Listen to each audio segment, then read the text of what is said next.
was in the business of transporting bees, and it was a multi-million-dollar business.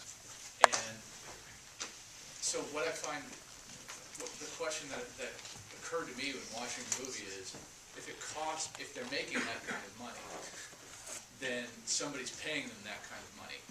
And why wouldn't it make more sense to indeed plant full, flowers and other plants, so that you don't have just the monoculture there, so that you have your own hives that are, year-round hives, especially in California, so that you're not paying out.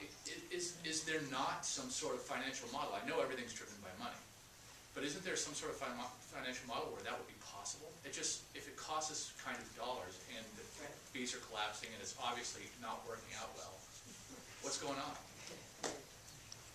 I'll answer that in a roundabout way. So, when I was a kid, Wonder Bread seemed amazing to me. My mom made homemade bread, but Wonder Bread seemed amazing. Now I think about eating Wonder Bread and I say, no way, never going to happen. Why on earth would anybody buy it? Nothing against Wonder Bread, but it's not my personal favorite.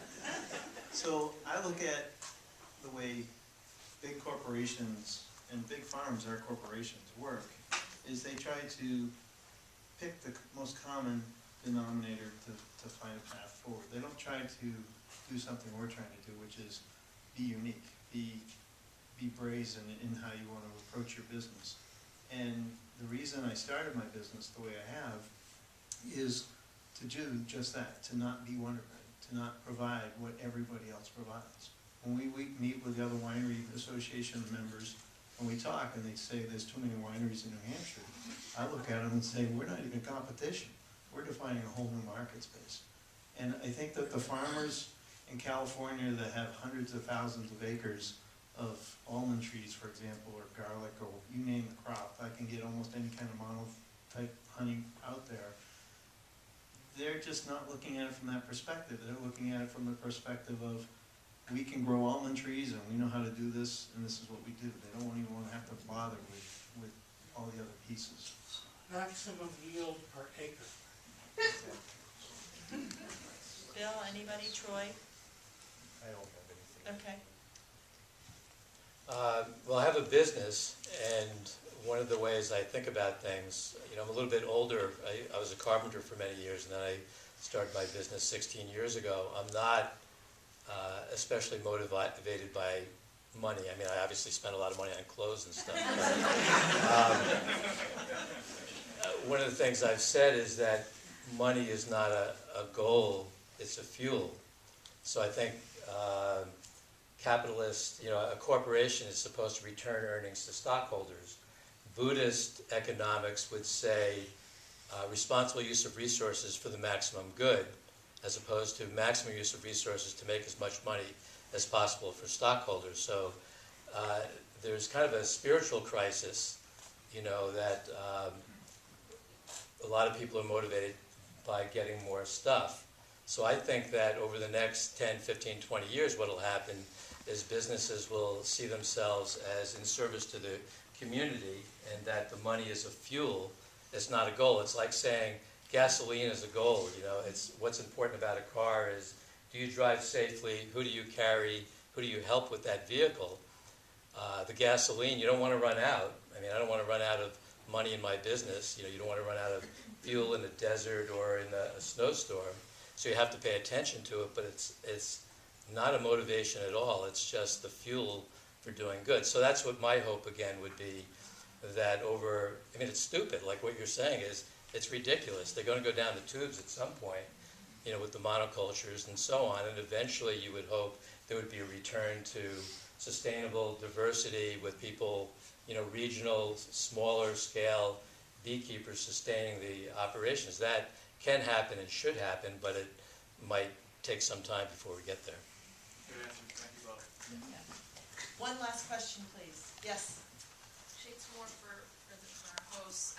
It seems like pesticides and herbicides, based on what the film portrayed, has an impact on beekeeping, and it sort of ties in with the film that you had last month, which was Living Downstream, where a woman was suffering from bladder cancer, which she had a strong feeling it was linked to an herbicide that's used in large corn production. She grew up in the Midwest. And a week after that film last month, there was legislation on the state floor to ban the use of pesticides and herbicides on school playgrounds, which seems like common sense, and it failed. It didn't pass. My question is have you thought about an email database for folks to rally behind these causes, because they're all connected?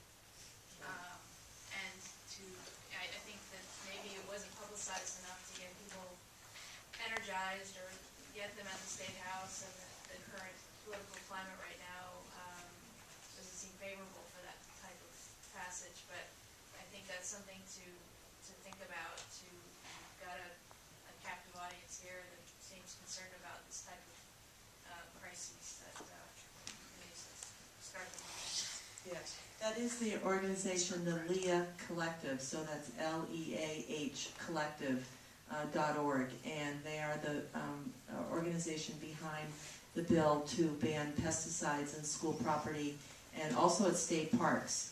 And it did fail, unfortunately, but they actually got pretty far for a very young bill, so hopefully it will come forward. But that is related to the bees, because the bees go 6 miles, and so they can go on school property and lawns and everything where the pesticides are as well.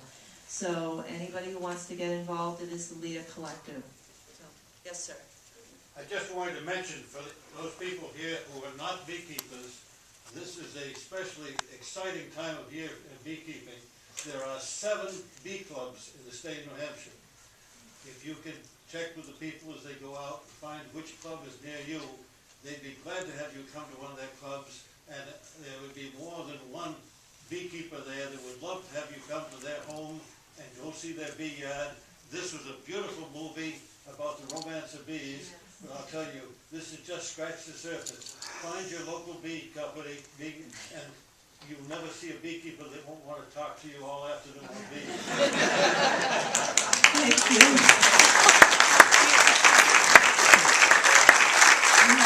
Thank you very much. Now, is there a place on the internet or a Facebook page or anything where people from this audience can go and find what you were telling us about? You don't have a computer. I bet. Or something. There's a Hampshire Beekeepers Association. New Hampshire Beekeepers Association. I'm sure if you Google it, we'd be able to find that. Okay, very good. I believe usually what we do to wrap things up is that the panelists will hang around for a couple of minutes, and if you feel free to come down and chat with them or on their way out. But did anybody have anything pressing to say? No? I'd like to thank you all very much. This is a great panel, and I know they traveled from